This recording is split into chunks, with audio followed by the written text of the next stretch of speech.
Hi, if you are just joining me, my name is Alex, and I am going on a journey of A Course in Miracles, and I am bringing you all along with me. So keep in mind as we go through this course, um, this is my first time really diving into it deeply, and for many of you, it'll be your first time. For some of you, maybe this will be a refresher, or you've tapped into it a couple times and haven't really gone through it. So how I wanted to do these is I think it's important to listen to the videos more than once. So on your first round, I would close the eyes while you listen to my voice.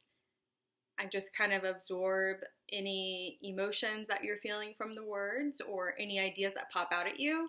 And then on the second time that you listen to the video, I want you to have your book. So I will tell you what page to start on.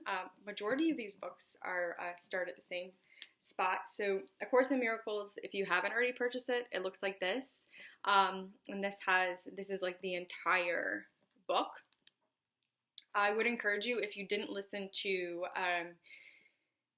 the video before this, that is kind of like me explaining how A Course in Miracles came about. I think it's important for you to know why it even exists and like what it really means, so you can understand why the person who put this together, why the people who put this together did, and see how that energetically connects to you.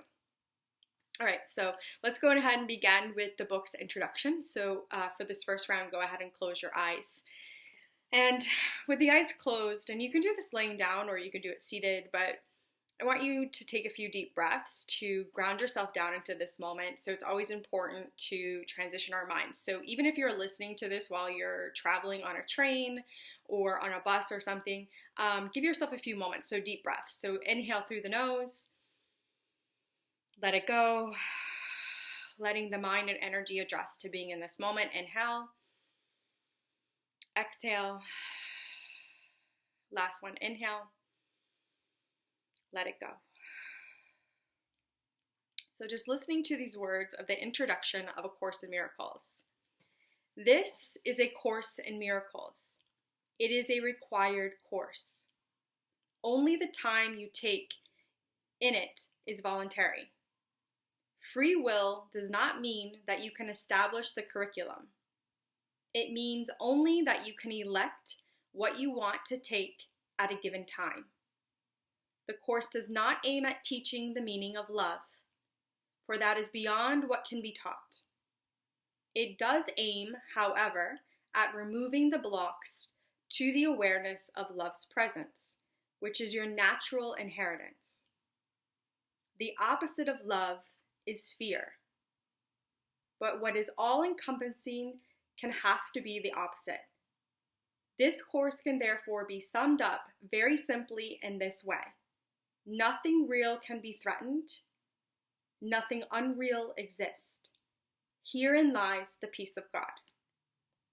Take a deep breath in. Let it go. Now go ahead and open up your book. So the introduction actually doesn't have a page number, but it's before page 3, so right before chapter 1. So go ahead and open up your book to the introduction. And you can work through your book however you feel. I put a tab for where the lessons start, just so I can do a quick go back to, so that might be something you're interested in. But go ahead and have the book open, and we're going to follow along with the words just as a visual. If you don't have the book handy, that's okay. You can close the eyes again and just listen to the words and see what comes up for you. So here we go. This is a course in miracles. It is a required course. Only the time you take it is voluntary. Free will does not mean that you can establish the curriculum. It means only that you can elect what you want to take at a given time. The course does not aim at teaching the meaning of love, for that is beyond what can be taught. It does aim, however, at removing the blocks to the awareness of love's presence, which is your natural inheritance.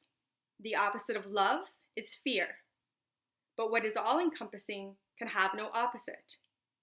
This course can therefore be summed up very simply in this way. Nothing real can be threatened. Nothing unreal exists. Herein lies the peace of God. After each reading, I'll kind of give you what spoke to me. That doesn't mean it's the same thing that speaks to you. But if the words feel intense or unable to process, at least this may give you some type of guidance or direction to go in. What I found most beautiful was it basically saying, this will give you what you need each day, right? And you may read this over and over again, and every day you pick up on something else that's needed. So what's meant for you, take. What's not meant for you that day, you may not even hear it. The course doesn't aim at teaching the meaning of love, for that is beyond what can be taught, which is true. You can't teach someone how to love, but it is within us. It does aim, however, at removing the blocks to the awareness of love's presence, which is your natural inheritance, which is so true. We all have love within us. We're born with love in our hearts, and things happen sometimes, and it puts up energetic blocks for us, I think, and society teaches us different ways to think, or even our family, and I think sometimes those coping mechanisms and survival, and depending on how much trauma we had, it may sometimes cause blockages, and we're not able to receive that love because we're so on guard, or we're just not used to receiving it, but it is within us, and it is our right to always have it. So where it says it's your natural inheritance, it's meant for you. Love is meant for you, and really love helps us stay on track. So I think it's vital to our existence. The opposite of love is fear, because what happens when you fear love? You turn it all away. You don't even recognize when good love is there because you're living in fear. So the opposite of love is fear, but what all encompassing can have no opposite. This course can therefore be summed up very simply by nothing real can be threatened, and nothing unreal exists. Herein lies the peace of God. So for me, this introduction is just saying this book will help show us different ways to release our blockages that prevent us from seeing more love into this world, and then allow us to give and receive love properly. So that's what I took from that introduction. You can leave your comments and let me know what you felt about it, or if anything else stood out to you. Again, I am journeying on this with you, so while I am facilitating this for you guys to help lead you and just give you a place to start at, please journal after each one of these videos you watch, or just take a note, or you can allow this comment section to be your journal. So if you want to put something in there, know that there are other people on this journey with us. So these are private blocked links, and you only have access to it because you've showed interest in joining this. And I'll keep it as private as I can, but I think that it's important to share with each other. It's going to help us all learn on our journey and experiences. So yeah, leave whatever comments and feedback you want, and we'll continue on. So you may do these each day. You may do a video in the morning and one at night, but it does say in the book in general to, don't go overboard. Like, don't watch all these videos in one day. Don't do all the lessons and courses in one day. You want to space it out. So if you want to listen to the text in the morning and the lessons at night, that's cool. So whatever works for you and your schedule. And I'm here to support you. So if you guys have any ideas of how these videos could work better for you, please feel free to leave the info in the comments, okay? Have a beautiful day.